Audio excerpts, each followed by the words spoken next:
For me, it's always backwards design. We start with where we want people to be, the skills we want them to have, and then we track that back to where they are, realizing where the missing pieces are. There's the behavior engineering model by Thomas Gilbert. Ultimately, everything I think that is workplace performance related, which every skill should be aligned to, should go through that, basically considering environmental versus individual. Is this a capability problem? Is this a knowledge problem? Or actually, is this a computer systems problem?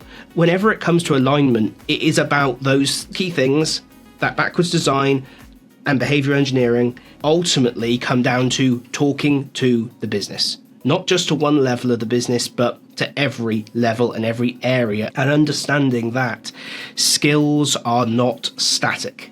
That's the most challenging thing. How do we clearly define the expectations on these people? So when we say someone has the skill to be able to have challenging conversations with their team, what does that actually entail? What does having that conversation well look like? And to answer that, you're going to need input from the people having the conversations on both sides. You're going to have conversations with subject matter experts, and you're going to have conversations around expectations with senior leadership, who are going to tell you what they want to be seeing. And so our job, I think, is to ask the questions, gather the inputs, and then use those inputs to synthesize a skill that is inherently aligned, and then only design training that improves some behavior or some capability that we have defined as being part of that skill.